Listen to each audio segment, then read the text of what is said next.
discovered that if you could twist the bars, they could increase their yield strength based on what you are designing.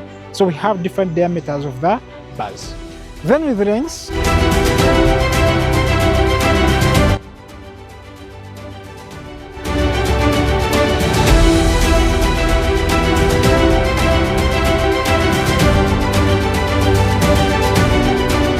welcome back to our YouTube channel.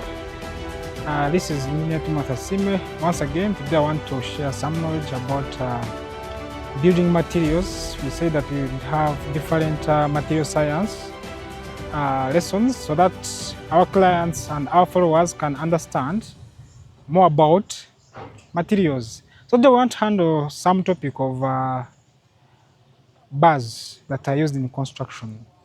So we have a lot of types of bars. There have been a lot of evolution. A long time ago, we had round bars. These ones had no ribbed. That is what they used to use in the beginning as evolution was coming, when construction was starting. And later, they discovered that if you could twist the bars, they could increase their yield strength. So a technology came whereby the round bars would be twisted. So we came up with twisted bars. Those were used in early 90s. Those who did construction, you'd find a twisted bar. Then later the technology came in, improved. Then we had what we call the TMT bars. Those are thermal mechanically treated bars. They were ribbed and they were common. So all companies had to start producing TMT bars. So as you have seen that we had a lot of evolution from round bars to twisted bars, then to TMT bars. Then currently there was more modification on bars and we have TMX bars. So TMX is more, those are Samex manufactured bars, which are more stronger than the TMT bars that were originally there, which are also more stronger than the twisted bars which were there, that are more and more stronger than the round bars, which started the evolution. So as steel came on and improvements come on, that's how the evolution has come. So currently in the market, we have two types of bars which are common. That's TMX and TMT. But TMX is a stronger version of TMT. So that's what we are going to discuss a bit. Now, currently, actually all factories are pushing to make TMX. I've seen all the factories now pushing to have TMX bars, which are improved version of TMT. So a TMX bar has got different things. What companies usually do, if you see its marking, you find that they put the manufacturer. If it is Paramount, steel and tube, then they have their name, followed by the description or the size. They can say Paramount, TMT or TMX. Then they put there the description, which could be the size of the bar, which is 12. Then they put there the strength. They use B500, which means that that bar has a yield strength of 500 kilonewtons or pascals.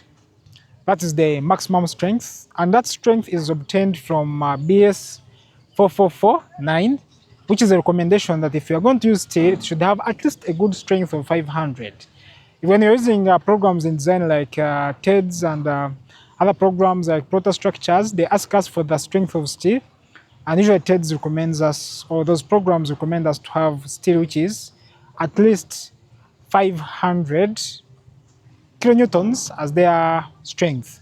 So companies usually describe the strength. Then after that, they describe the mode of manufacturing. Some they use cross wedge rolling methodology. That's a complex methodology of getting shapes from metals. So they usually specify CWR on their bars, meaning that this is the methodology they used to make that bar. So basically when you see a bar, that's how you can identify that this is a TMX or TMT bar and know how it was made. So you find CWR on that bar, as you can see as you read on different bars. So basically those are different bars which are there. So we have different bars that vary in diameter. A bar usually we measure it in length and the diameter. But what usually matters so much is the diameter. The diameter, we have bars starting from R6, it means that it has a diameter of 6.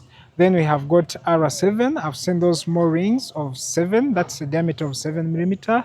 Then you got R8. That's 8 millimeter diameter. Then you go to 10.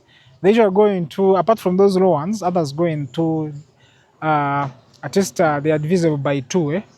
So we have R10. Then we have got T. When it becomes T, it becomes possibly, that's a TMX bar.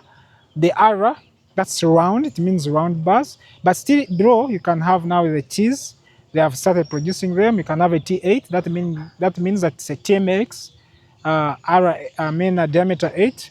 Then we have T16, that is a TMX 16 millimeter diameter bar. Then you have a T20, then you have a T25, then you have a T32. Those are the most ones which are common.